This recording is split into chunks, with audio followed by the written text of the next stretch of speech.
the Johnson Wax Program with Fibber, McGee, and Molly.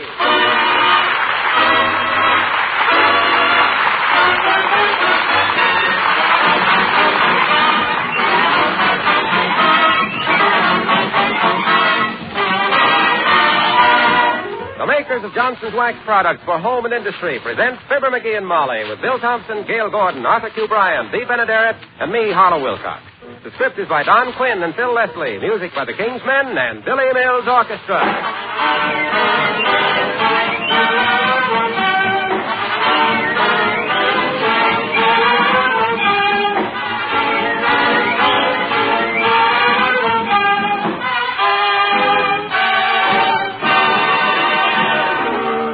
You know, it isn't very often that we have the privilege of coming into your home on Christmas Eve. In fact, we figured it out this morning and discovered that it's happened only 3 times in the past 11 years. Well, that makes tonight a very special occasion for all of us on the show and for the makers of Johnson's Wax. So, on behalf of Fibber and Molly and all the rest of us, here's hoping you have a very happy holiday season.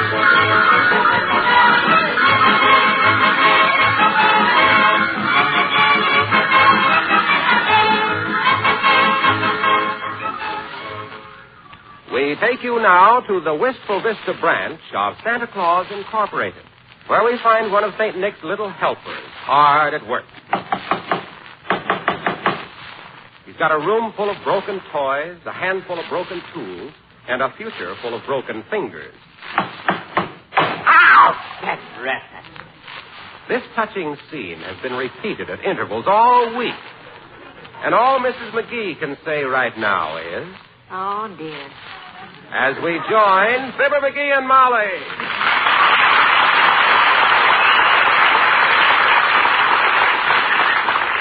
How's it coming, McGee? You got many more toys to fix? Many more to fix. My gosh, yes, about 150. Altogether? About 5 of them are all together. The other 145 are all apart. But I can do it. Now, look, you see this little music box? I think I got this fixed. Oh, play it. Okay, wait till I wind it up. Listen to this. Pretty, huh? What was it? Silent Night.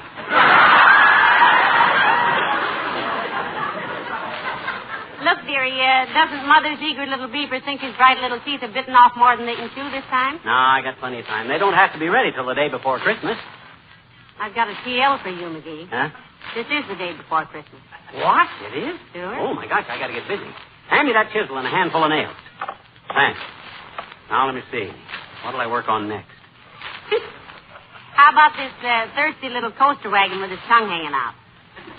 It needs a new front wheel. I thought maybe if I took a wheel off of this tricycle and made a bicycle out of it, then took the frame off the bicycle and made a scooter out of it, I could use the saddle for this hobby horse, which would give me an extra pair of handlebars, which I could use for, what could I make out of fire? Well, I'll think of something. Hey, did you see how I fixed up this little toy carpet sweeper? No. Does it work? Oh, I'll say it works. Look. You push it forward, picks up the dirt. Amazing. Pull it backwards, it throws the dirt out again. That way, the kid can use the same dirt all day long. Don't have to keep running outdoors for fresh dirt. I think that's a very good idea. Come in. Well, for goodness sakes, Mr. Wimple. Hello, Steve. Hi, Wimp, old man. You better not sit down any place unless you've been vaccinated against hacksaw blades. Well, I can't say but only my gracious, look at all the toys. Aren't you ashamed, Mr. McGee? Yeah, what for? Opening all your presents before Christmas? Oh, those aren't his, Mr. Wimple. He's repairing them for children who might not otherwise get any. The school's in charge of distribution. Isn't that nice? Yes. You must be very handy with tools, Mr. McGee. You said it, boy. Why, when I was... Hey, what's that book you got under your arm there, Wimp? If that's zombie comics, can I borrow it when you get through? No, this is just my bird book, Mr. McGee. Your what, Mr. Wimple? My bird book. I've been out watching birds today. Oh. I saw a barn swallow, and I'm going to write a nasty letter to the book publishers. Wrong picture, Mr. Wimple? No, but they can't tell me a teensy-weensy little bird like that can swallow a barn. Oh, they don't really eat barns, Wimp. They just peck the grain out of the wood. Yeah. Jingle bell, jingle all the way. Well, anyway, I think I'm going to get my notes together and write my own bird book. Does Mrs. Wimple go with you on those bird-watching expeditions, Mr. Wimple? Oh, no. Sweetie Face. That's my big old wife. She doesn't. Oh, that reminds me, Mr. McGee. Have you got a shotgun I can borrow? Why, certainly he has, Mr. Wimple. But do bird lovers go hunting? Maybe not, Mrs. McGee. But this is for something I've been planning to do every Christmas for 10 years. Huh? I'm going to get up early in the morning and shoot Sweetie Face. What? No. Yes, I am. I'm going to get up early in the morning and shoot Sweetie Face a wild duck for Christmas dinner. Merry Christmas, sir.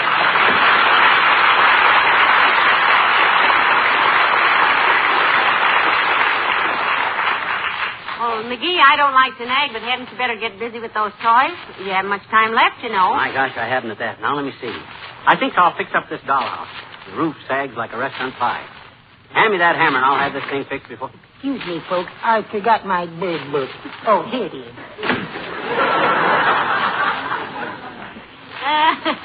He'd forget his head if it wasn't fastened on. And with Sweetie Face around, I'm surprised it still is. Me too. Where's my hammer? I gotta fix this dollhouse. Here, now, and be careful. You only have 7 good fingers left. Okay. I can take care of it. Oh, I had a little rabbit, and I wish I had her still. She was good for 18 carats, so I called her Diamond Lil. Oh, there was no... Oh, dear. Look at that dollhouse. If I ever have any toys to be repaired, sweetheart, I hope I can remember to tear up your phone number. This is discouraging. You know what? All them little kids depending on me to fix these toys, and here it is almost time to have... Come in. Oh, my goodness, Mrs. Carstairs. Do come in, Millicent. How do you do, my dear? Good day, Miss McGee. Hi, Carsty. Don't trip over that kiddie car there. You're liable to wind up with your head through a drum. Good heavens, what a tremendous lot of toys. Yep. Did they belong to your father? His father? Why did you ask, Millicent?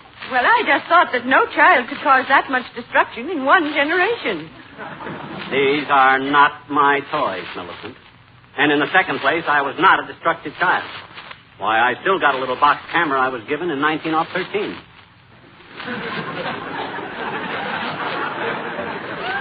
Does it still work, McGee? Yeah, it works all right, but I don't use it. Too dangerous. Dangerous? Yeah. Cuts everybody's head off. But, what, may I ask, are you doing with all these toys, Miss McGee? Well, the school collected them, Millicent, and McGee was to fix them up for the more unfortunate children. Oh, what a splendid idea. I find myself revising my opinion of you, Mr. McGee.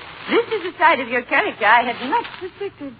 Oh, you'd be surprised, Millicent. His character has more strange sides than a Calypso album. No, this is nothing any red-blooded American boy wouldn't have done if he'd stuck his big fat neck out like I did. But what a tremendous job you have to do in such a short time, Mr. McGee. Well, this toy trumpet, for instance. Can you straighten this out? Well, not knowing how to play a trumpet in the first place, he probably wouldn't know when it was fixed, Millicent. Oh, well, perhaps I can help. I once played trumpet in the orchestra at Wellesley. Let me take it. Oh, fine. Here, Carsty. Pucker up and have a go at the blues, sugar. I mean, the sugar blues. The sugar blues. Sugar Blues is more of a trombone number, Mr. McGee. Oh. I'll try the 12th Street Rag. Although I'm afraid my embouchure is not what it was. Oh, I don't know. With the fur coat on, it's McGee!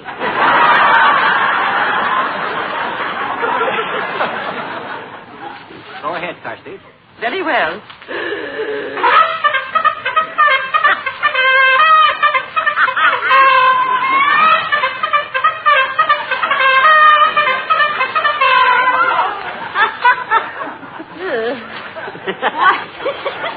Why, Millie, that was lovely. My gosh, that trumpet don't need fixing. That's in fine shape.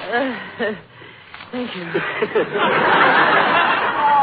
And now, if you'll excuse me, I must go down to the Maritime Union headquarters and get Mr. Carstairs' Christmas present. To the Maritime Union for a Christmas present? Yes, I'm getting him a new crew for his yacht.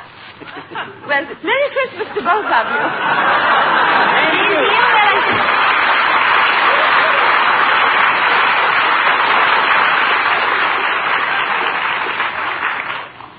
know, dearie, she's right. The time is awfully short to do much about these toys. I know it. Maybe if I work fast, I'll... Oh, my tools are no good. You know, look at them. The chisel is nicked, the pliers are falling apart, and the hammer is looser in the head than I am. I got to get down to the hardware store quick and get some new tools. Where's my hat and coat? Where's that bait can I was hiding my money in? Well, now, if you can't remember where you hide your money, dearie, I'm sure I remember. It's right here behind the dictionary. Here it is. Well, I got to get going. Well, I'll see you later. Goodbye. Wait a minute. You didn't kiss me. Huh? Oh. Goodbye. Ah, there goes the good kid. And who does he think he's fooling?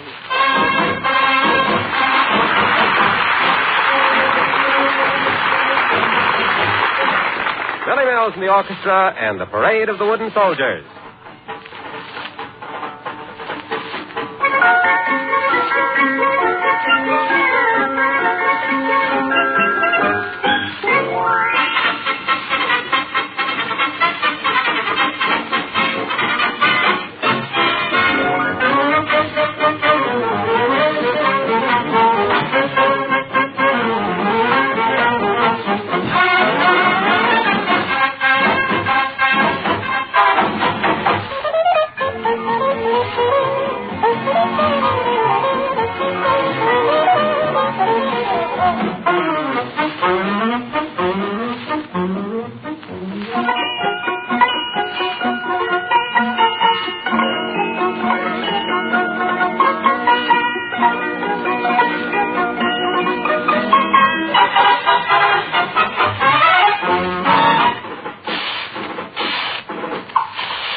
Christmas this is going to be. Fibber McGee, the dope of the ages. What a sap. What a husband. Somebody ought to put a Santa Claus suit on me and drop me down in the chimney of a blast furnace. Oh, wait a minute, McGee. What are you going to tell her? Are you going to tell her you spent all your Christmas money for new toys? My gosh, I don't know. Well, you got to say something. Oh, yeah? The reason I got into this mess is by talking too much. I know, but what are you going to do now? Gee, I don't know. Well, think. I am thinking. The only thing to do is to stall, boy. Stall for time. Okay, that's my only option. I'll stall. That's you, McGee? Yeah. Was the hardware store open? Yeah, it was open. That's nice.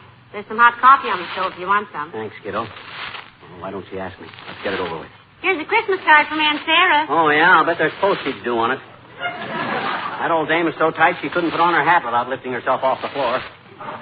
Well, you got it wrong this time, sweetheart. You know what? She sent us a $500 check for Christmas. What? She did? $500? That's right. And she said if the Republicans are elected in 1948, she'll sign it.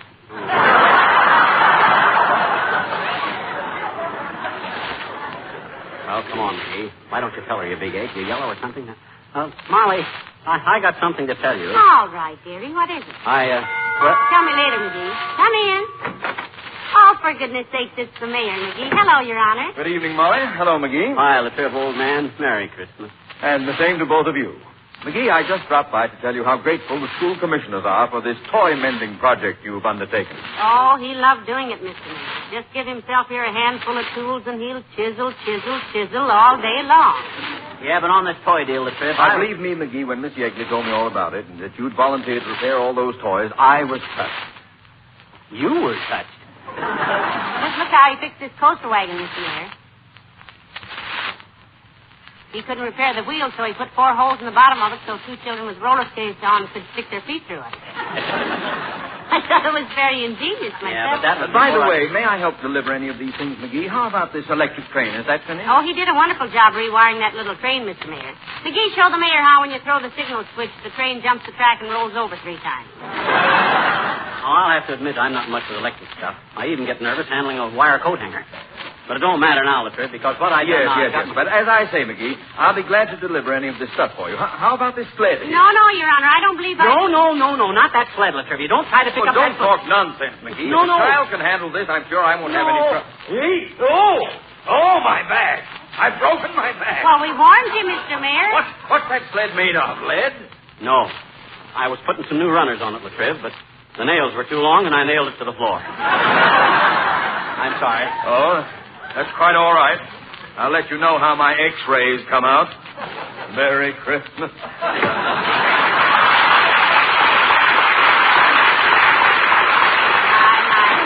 at the poor man walking up the street, McGee, all bent over, like he was looking for four-leaf clovers. Well, I told him not to pick up that sled, but this being not election time, he don't listen to the common people. See, what was it you started to tell me before he came in, McGee? Oh, yeah. Well, I feel like a mug telling you this, Molly, but... Well, I was... Oh, stop scraping your foot on the carpet and tell me. Okay. Well, when I got downtown with my Christmas money... Merry Christmas, Molly. Happy New Year, pal. Hello, Mr. Wilcox. The same to you. Rushing the season a little with that New Year's stuff, aren't you, Junior? Well, I thought I'd throw that in early because I won't be seeing you next week. Oh, that's right. You won't, will you? Sitting here next Tuesday night listening to Fred Waring, we'll miss you, Mr. Wilcox. Thank you, Molly. Will you miss me too, pal? I don't trust myself to talk, Junior.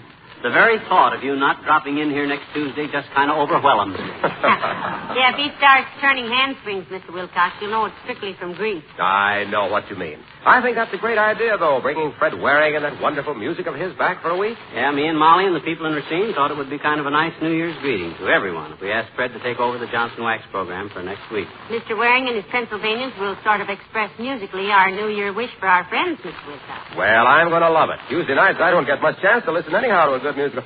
Oh, hey, look at all the toys. Say, I'll swap you a good jackknife for that musical top, pal. And I'll throw in a ball of kite string, too. No deal, Junior. This stuff isn't mine. I've been trying to fix it up for the kids around town.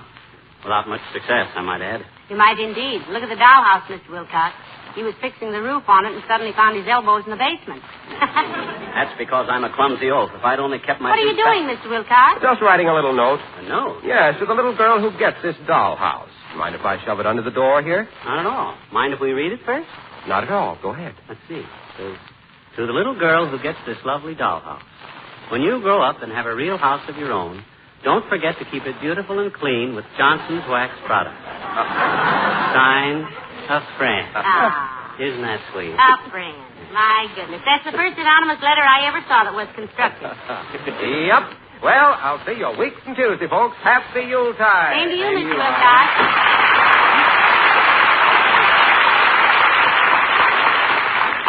Old Waxy never quits, does he? McGee, you started to tell me something, you know. Oh, yeah. I was trying to tell you what... I feel awful about this kiddo, but gee... Was it something about the toys, dearie? Yeah, it was, yeah. Now, look, when I took my Christmas money... This is like reading a continued story in a monthly magazine. Come in. Merry Christmas, my dear, and a cheery Yuletide greeting to you, too, Jingle Brain. Hello, Dr. Gamble. Nice to see you. Well, if it isn't the mortician's friend. Hi, Sulphur Huckster. What are you doing with all the toys, Beaver Bottom? Been hijacking Santa Claus? Well, he undertook to repair them for some children for Christmas, Doctor. You don't say. I'll have to tear up that article I was writing about him for the medical journal. Maybe he does have a heart. I've paid you enough dough to listen to it, butcher boy. And what are you doing out on Christmas Eve? Not that your absence from the hospital is not a splendid gift for the sick. Business a little dull, Doctor? Yes, it is, rather. Ordinarily, I'm busy Christmas Eve pulling fat fathers out of fireplaces or treating them for burned noses.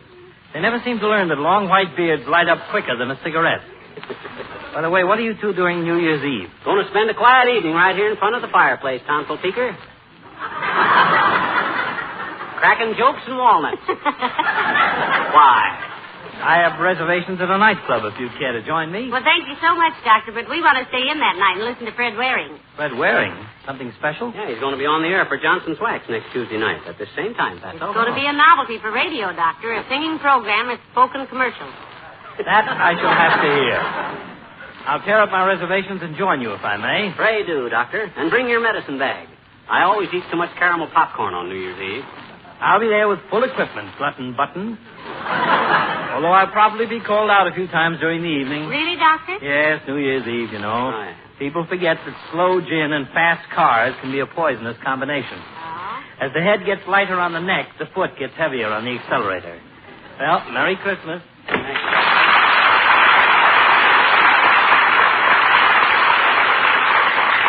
Now that we got a minute alone, Molly, look. Remember when I grabbed that bake can with my dough in it and ran down to the hardware store? Yeah? Well, the fact is, Oh, this is going to make me look like an awful fool. Now, sweetheart, when you fumbled that installment wedding ring on my finger, I took it for better or for worse. Mostly it's been for the better, so you might as well average it up a little. Well, okay. Here's the situation. When I realized Say maybe you better write me an inter-office memo, Miss. Yeah. Conversationally, we're not getting any place. Come in. Oh, Alfred. Hi, Teeny. Hi, mister. Hi, Miss McGee. Teeny's the one who talked me into fixing all these toys, Molly. Yes, I know. This? I owe you an explanation. See, mister, you don't owe anybody anything, I bet you. Huh? I just ordered school and I saw all those toys. Oh, boy. Are they ever super, though? Just like new. Thanks ever so much, mister. Well, I got to spill this sometime, I guess. Sis, those toys are new. I bought them and had them sent over there. Oh? You mean you couldn't fix the old ones, mister, couldn't you? Couldn't you? No. No, I couldn't. As a toy repairman, I'm about as handy as a turtle at a taffy pull.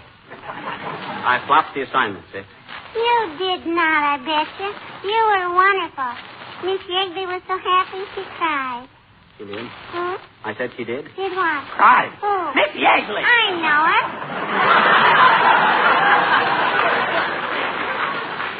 She said to thank you ever so much, mister. That's okay, sis. Molly, that's what I've been trying to tell you. Yes, I know, but what took you so long? Well, my gosh, I feel like a chump. I had to use the money I was saving for your Christmas present. Oh, gee. And you know what?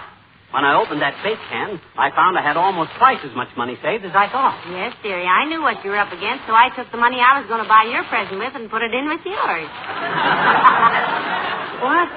You mean you knew I... Oh, but Molly, you won't get any present. Well, neither will you. Huh? And I think it's the nicest Christmas we ever had. It ain't bad at that, is it? Hey, gee, can I bring the boys in now, mister? Huh? What boys? The same boys that always sing for you on Christmas. Oh, sure. Hey, Johnny, Reddy, Buddy, Kenny, come on in, kid. Merry Christmas, Ah, dear, those kids haven't grown an inch since last year.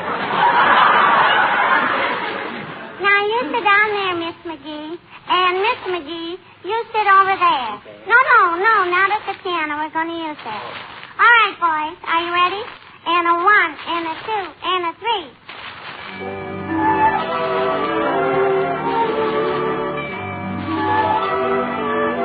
Was the night before Christmas and all through the house. Not a creature was stirring, not even a mouse. The stockings were hung by the chimney with care, in hope that St. Nicholas soon would be there. Children were nestled all warm in their wee little bed, while visions of sugar plums danced in their wee little heads.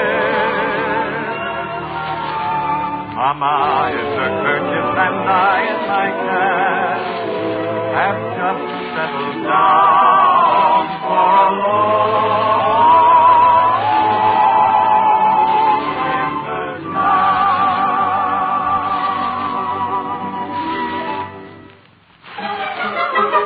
Went out on the lawn, there arose such a clatter. I sprang from my bed to see what was the matter. Away to the window I flew like a flash, tore open the shutters, threw open the sash. Then, what to my wondering, I should appear by the miniature sleigh and a tiny reindeer. With a little old driver so lively and quick, and I knew right away that it must be St. Nick. All bundled in fur from his head to his foot, old Santa was covered with ashes and soot. I drew in my head and was turning around when down the chimney he came with a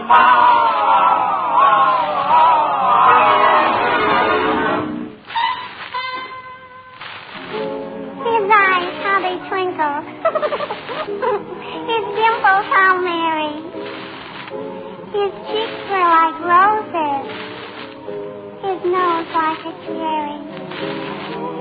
His droll little mouth was drawn up like a bow. The beard on his chin was as white as the snow.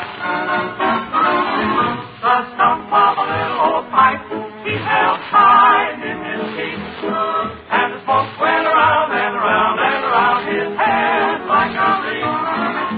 He was the chubby and plump, a right jolly old elf, and I laughed and I laughed and I laughed when I saw him in spite of myself. He had a broad face, and a little round belly, that shook when he laughed, like a ball full of jelly. He gave me a wink of his eye, and a twist of his head. A chuckle and while I knew all the while I had nothing to dread. He spoke not a word, but went straight to his work, and filled all the stockings. Oh, boy.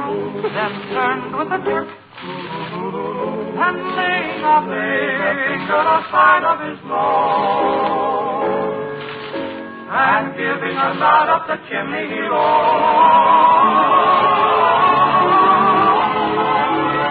He sprang to his sleigh, to his feet, gave up his home, and away they all flew like a dove with the song. But I heard him exclaim, and he drawled out a cry. Merry Christmas to all, and to all, good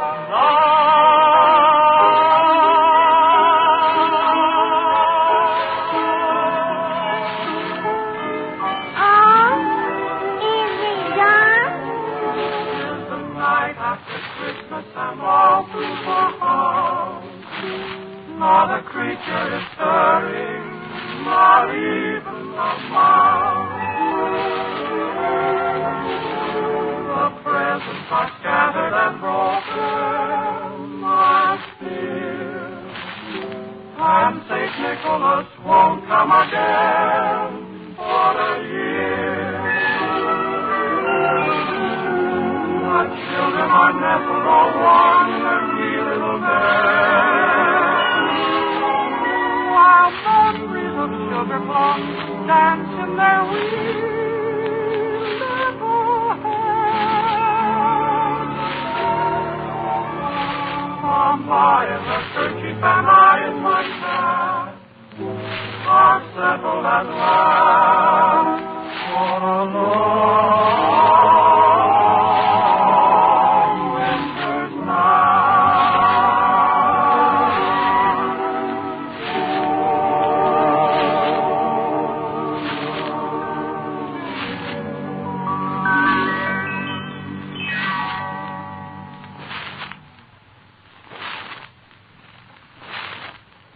This is NBC, the National Broadcasting Company.